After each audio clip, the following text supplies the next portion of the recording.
A 70-mile-wide asteroid called Matilda is approaching Earth, so all the world's governments send a spaceship to try to destroy it. Unfortunately, the spaceship explodes as soon as it enters the asteroid field, which means humanity is doomed.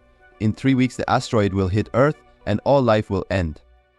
The title of this movie is Seeking a Friend for the End of the World.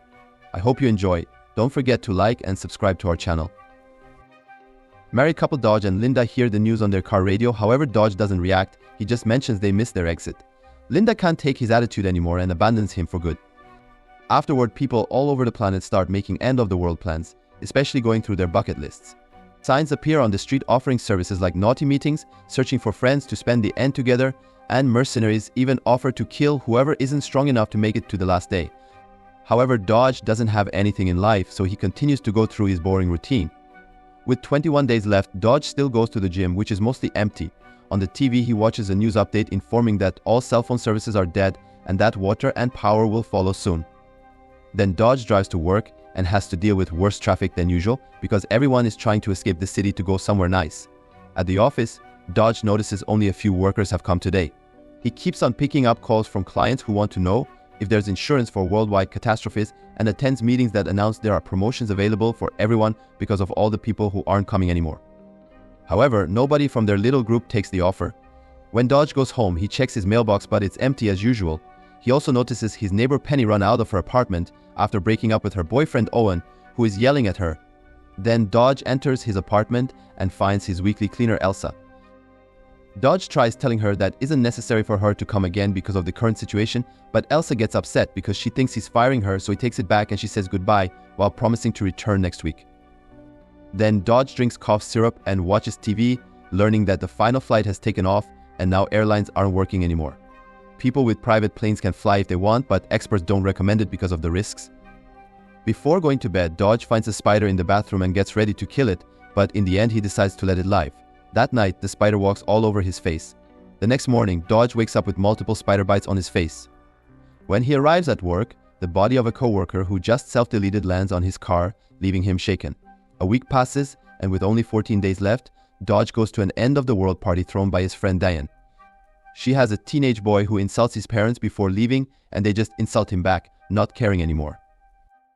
Her husband is finally taking out his very exclusive cigarettes and promises to share one with Dodge, while Diane comments that she isn't surprised that Linda left him because she was never happy with him. This leaves Dodge in shock because he honestly never noticed. Diane insists on setting Dodge up with someone because he shouldn't die alone, and when Dodge refuses, her husband points out he won't die alone because the whole world is dying together. When the party begins, Diane still introduces Dodge to Karen, who has put on all the fancy things she rarely got to wear. She tries to make conversation with him, but it's very awkward and Dodge doesn't know what to say. During dinner, people share their plans for their last days, like visiting their family or doing things from their bucket lists. Karen says she wants to spend them with someone special while making flirty faces at Dodge. After dinner is over, the party truly begins and gets so wild that people are even allowing the children to drink. Karen dances while still flirting with Dodge, who tries his best to ignore her. A friend tells Dodge that because of the incoming end, women have no standards and every man has a chance, no matter how ugly they are.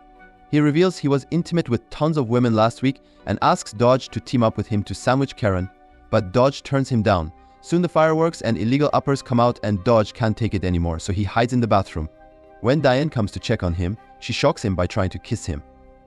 Dodge immediately turns her down and reminds her that she's married, but Diane explains nobody cares about that anymore. Tired, Dodge decides to go home early and think about his old life. While looking at a picture of his high school sweetheart Olivia, he starts to play the harmonica, only to stop when he hears a woman crying on the fire escape. Dodge checks on her and discovers it's Penny, who immediately hugs him as she cries her lungs out. She missed the last flight to the UK, and now she won't be able to be with her family during the end. Feeling bad, Dodge invites her in and shares his cough syrup, which has been mixed with vodka. In return, Penny offers some pot, which he turns down. Penny explains smoking is the only thing that helps her both sleep and wake up because she suffers from hypersomnia, which means she can sleep through everything, even the apocalypse. Then the duo watches TV together and falls asleep on the couch. The next day, Penny continues to sleep no matter how loud the TV is or if Elsa is vacuuming right next to her. Dodge pinches her nose and nothing happens, so he plays the harmonica instead. This finally wakes her up and she announces she's finally ready to go to her apartment. They go downstairs and Penny brings Dodge a pile of mail, explaining that the mailman always sent Dodge's things to her mailbox by mistake. This has been happening for years and she's been saving it all, but she never saw him around to give it to him. The only person she knew is Linda, who Penny thinks was Dodge's roommate because she always saw her very happy with a boyfriend. Dodge is shocked to realize Linda had been cheating on him, so he goes back to his apartment and furiously destroys all of Linda's belongings, feeling like a complete idiot. Then he buys a bottle of blue liquid and goes to the park, where he sees a couple of teenagers kissing and yells to scare them away before drinking until he passes out.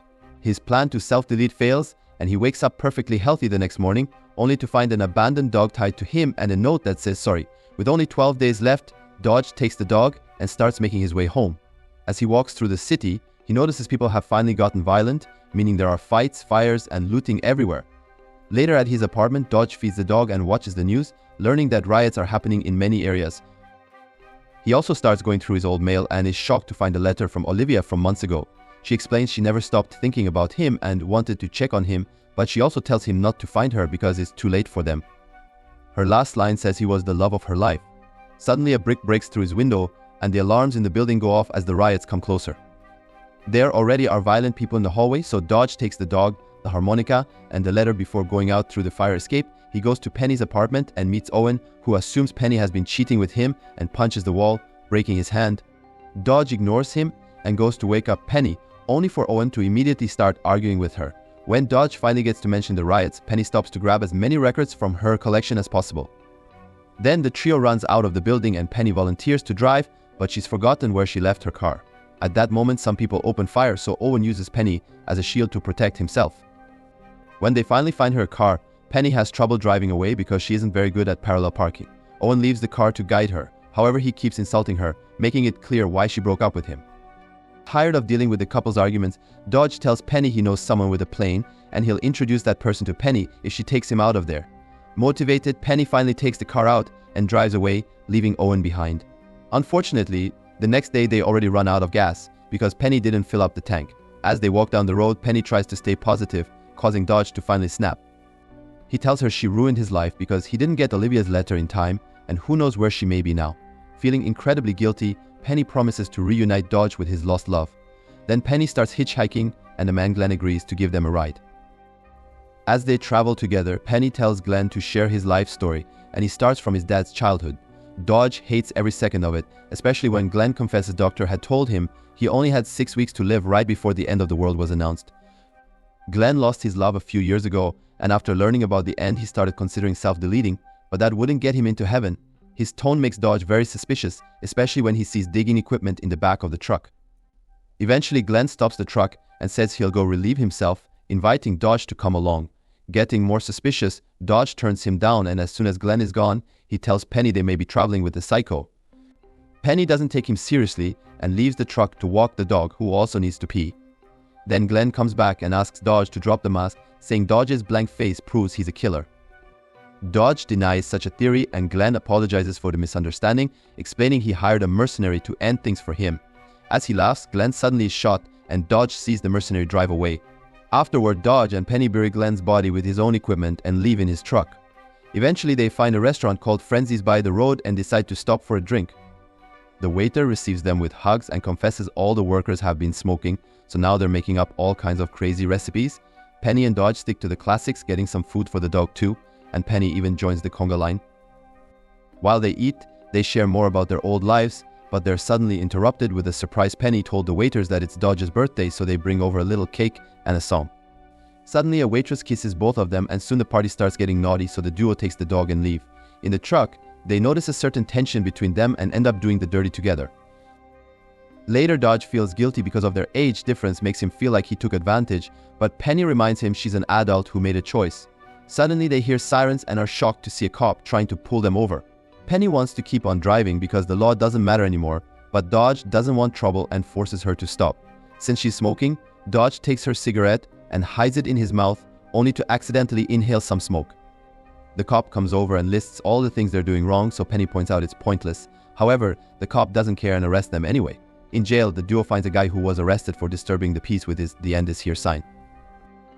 Penny has a breakdown because she's failing her promise, so Dodge hugs her through the bars and explains she didn't ruin his life because he already did that to himself a long time ago. As the cigarette finally starts kicking in, Dodge admits he has no family, his mother died of a terrible illness, and his father left them. Then he plays the harmonica until they fall asleep. The next morning, a new cop arrives to take on his shift and immediately releases everyone. Unfortunately, he can't return the truck because it got impounded, but he does offer a ride. Penny remembers an ex lives nearby, so the cop drives them there. Dodge immediately gets jealous when he meets Speck, a former military man with a great body and his own bomb shelter, crowded with other military buddies. He's obviously still in love with Penny and offers her his satellite phone so Penny can finally call her family. She cries when she finally hears her parents' and siblings' voices and even gets to listen to her baby niece for the first time. While she's busty, Speck tells Dodge that only Penny is allowed to stay in the shelter, not him. Afterward, Penny asks Speck to lend her a car, refusing to stay. Speck agrees to do so, but tells Penny to bring it back after she's done with her promise to Dodge.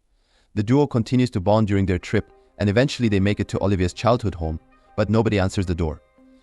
Penny breaks the window to open the door, and they find lots of food in the fridge, so they agree to spend the night there. Dodge finds a record player, and Penny gets to listen to her old records while she cooks. When Dodge wakes up from a nap, he shares dinner with Penny and the dog, and Penny tells him more about her family, including the love for records she got from her dad. Then Penny checks a drawer and finds a letter from Olivia to her parents, which includes a return address. Dodge gets excited, and they agree to go there the next day. That night, Dodge discovers Olivia wrote his name on her childhood bed, and Penny smiles at the old pictures of Dodge from an old yearbook. The next morning, they go to the address on the envelope, and Dodge tells Penny to wait in the car. He goes to the house only to come back a few seconds later and drive away. Penny is confused as Dodge explains he didn't knock, he just left a letter. An argument ensues when Penny demands to know what has changed, causing Dodge to almost crash against a line of people. The duo leaves the car and follows the line to the local beach, where people are getting baptized. Finding the sight rather sweet, Dodge and Penny share a kiss and join the people on the beach, spending the day on a lovely picnic and befriending everyone. The dog gets to play with the locals as well. Dodge tries to teach Penny how to play the harmonica, and she discovers it was a gift from his dad. Then the duo keeps on traveling and arrives at a house in the countryside. The guy with the plane is Frank, who happens to be Dodge's dad. Penny gives them some privacy, and Frank tries to apologize to Dodge, who explains it doesn't matter anymore since the end is coming. However, Frank still tries to be nice, and the three of them spend a lovely dinner together, to the point where father and son play the harmonica together. Once Penny falls asleep, Dodge carries her to the plane and tells her she's the love of his life before Frank flies off to the UK. Afterward, Dodge goes home with the dog. He finds a note from Karen and Elsa cleaning his apartment, so he finally snaps and tells her to spend the last days with her family. Elsa is hurt because she considers Dodge a friend to hang out with, so Dodge regrets it and tells her to come back next week as usual, although there won't be a next week at all. Sometime later, Dodge watches the final TV broadcast, during which the anchorman announces the calculations were wrong and the asteroid will arrive in 16 hours. The anchorman also offers a very heartful goodbye speech, and the signal is finally cut. Feeling sad, Dodge goes to Penny's apartment and begins listening to her records, remembering everything she taught him about them. He lies down on the floor and waits for the end, listening to music until the power goes out. Suddenly, the dog starts barking and Dodge is shocked to discover Penny came back. She admits she woke up during the flight and made Frank take her back. After sharing a hug, they lie down on the bed together and confess their feelings for each other. To keep Penny awake and distracted from the explosions going off nearby, Dodge keeps talking to her and asking her questions about her old life. The couple stares into each other's eyes as the asteroid hits Earth, ending it all. Thanks for watching. I hope you enjoyed. Don't forget to like and subscribe to our channel. See you very, very soon.